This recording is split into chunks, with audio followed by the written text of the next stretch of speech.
Welcome to Quebec Zulu Juliet. This is episode 2 in the 6-part miniseries about C4ISR. Today we cover the third C, communications. The story is called The Cross-Country Link.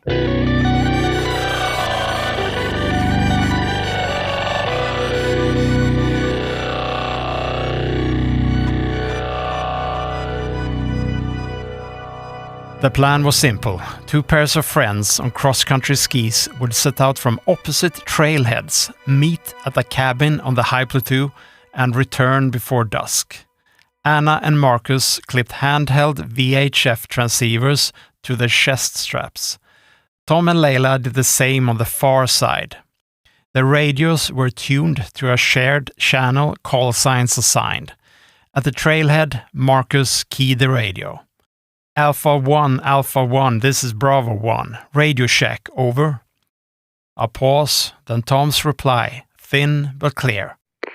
Bravo 1, this is Alpha 1. I read you 5, over. Marcus smiled. Bravo 1, Roger, out. To anyone listening in, it might have sounded overly formal for a ski trip. However, the Allied Communications Publication 125, the ACP 125, provided 2 key advantages: clarity and consistency. Everyone knew when a message concluded, conserving battery life, and with short, disciplined transmissions, they also minimized their radio footprint. This effectively served as a predecessor to LPD and LPI, which refer to low probability of detection and interception for more advanced waveforms than these handhelds could support. While it may seem trivial in a civilian context, it also reduced the risk of attracting curious visitors to their network. The morning was bright. Anna led their pair through frozen birch stands, compass needle steady. They skied, mostly in silence, letting the radios carry what voices could not. At 10:30, Marcus transmitted. Alpha 1, this is Bravo 1, sitrep. Location, grid, 3-4 Tango Echo. Time, 1030. Progress slower than planned. Deep snow, over. Tom's voice came back, breath audible. Bravo 1, this is Alpha 1. Roger, your grid 3-4 Tango Echo. Time 1030. Our position, grid 3-5 Tango Delta. Time 1031. Progress steady, over. Bravo 1, Roger. Next report, 1100. Out. The hiss returned, but now both pairs carried the same map in their minds. Around noon, clouds built faster than forecast. Wind spat snow sideways. The plateau blurred into a moving white sheet. Anna keyed her radio. Alpha 1, this is Bravo 1. Weather report. Visibility decreasing. Snow beginning. Recommend shorten reporting interval. Over. Tom answered with a static swirling around his words. Bravo 1, this is Alpha 1. Roger. Interval 1-5 minutes until cabin link-up. Over. Bravo 1, Roger, out. The discipline of words mattered more as vision failed. Skiing blind was dangerous enough, but skiing blind without a shared picture was worse. Marcus and Anna pushed hard, reaching the cabin just as the storm thickened, and stamped snow from their boots. According to the 15-minute schedule, Alpha 1 should have checked in at 12:30. The radio was silent. Marcus checked his watch, then the radio. Probably conserving battery. Let's wait for the 12:45 call. Snow rattled against the windows. The silence stretched. Then, at 12:45, the radio set crackled alive. Layla's voice came through, tense. Bravo 1, this is Alpha 1. Message. Tom has binding failure. I say again, binding failure. We are halted in windbreak. Grid 3-5 Tango Foxtrot. Weather deteriorating. Over. Marcus keyed the radio. Calm. Alpha 1, this is Bravo 1. Message received. We are secure at cabin. Grid 3-5 Tango Hotel. Maintain shelter. Will monitor. Reporting interval 1-5 minutes. Over. Alpha 1, Roger, out. Anna exhaled. That explains the silence. Binding break, soft snow, and now the storm. Through the early afternoon, the radio kept their worlds connected. Tom and Layla reported from their snow pit. Skis had carved out a shallow trench. Snow blocks stacked as a wall, Bivvy tarp stretched tight. The broken binding leaned against the drift like dead weight. The reports were brief but steady. Bravo 1, this is Alpha 1. Shelter holding. Both secure. Over. Anna and Marcus stayed inside the cabin, dry but alert, watching the clock and the wall of white. They kept the 15-minute schedule, logged Alpha 1's status, and waited for a safe window. Moving blind in peak wind would only multiply the problem. By 14:30, the wind had eased. Still a whiteout, but the intensity had diminished. This was their opportunity. Anna made her decision while reviewing the map. We know our bearings and can navigate blindly with a compass while counting our strides. If we need to deviate from the bearing to Alpha 1's Bivvy, we will maneuver around any obstacles by boxing. We'll move 90 degrees away from the obstacle while recording our strides, then turn 90 degrees in the opposite direction to bypass it. After we pass the obstacle, we'll turn 90 degrees again to retrace our recorded strides. And finally, turn 90 degrees in the opposite direction to return to our original bearing. You copy?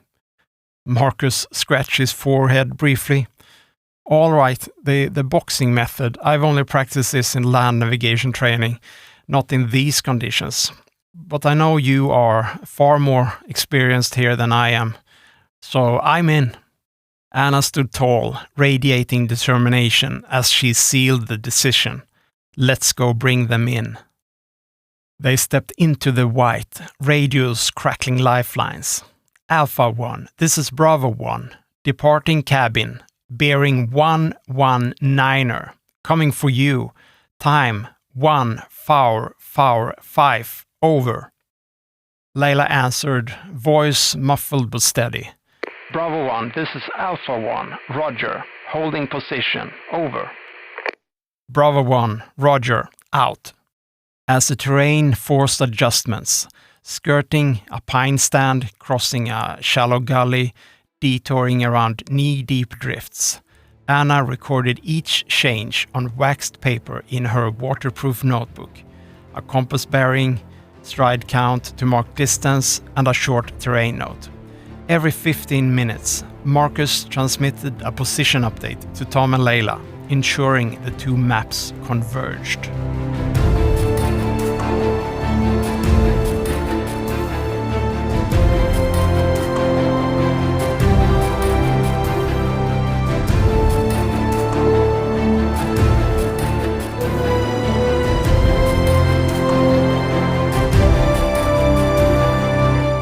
At last, shapes emerged through the haze.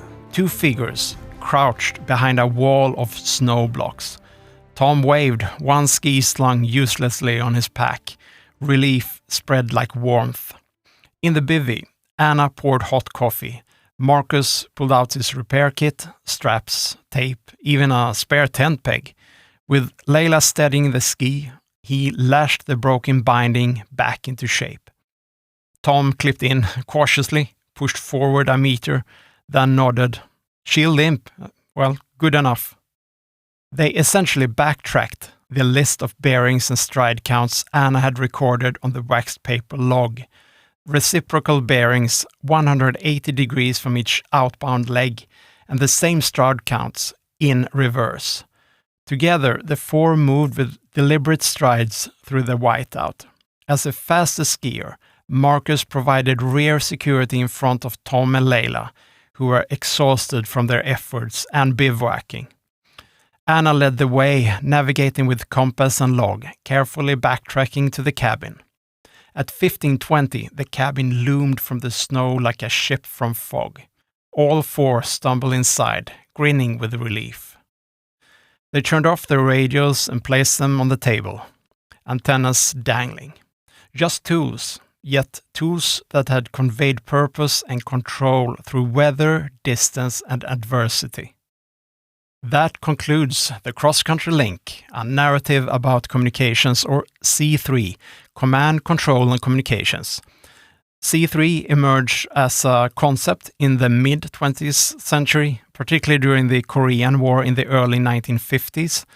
It evolved primarily in response to the complexities of modern warfare and the need for coordinated military operations. And now to the after-action review, which follows every episode in this miniseries. And the first question is, what was supposed to happen? The two pairs were to ski from opposite trailheads, meet at the cabin by early afternoon, and return before dusk. And question number 2 then, what actually happened?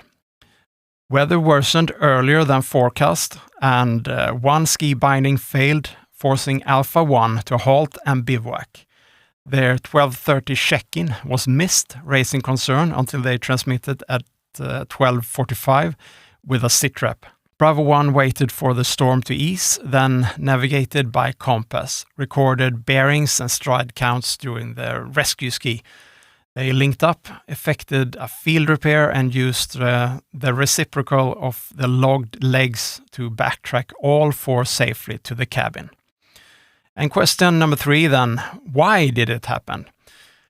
So, radios extended communication beyond line of sight, obviously then. ACP-125, the Allied Communications Publications 125 procedure, it eliminated ambiguity.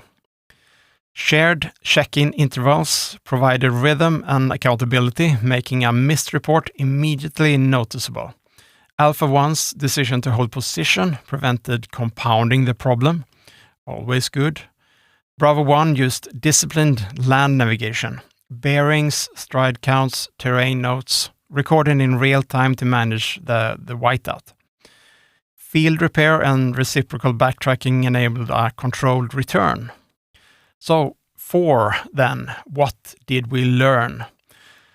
We learned that clear procedure prevents misinterpretation under stress.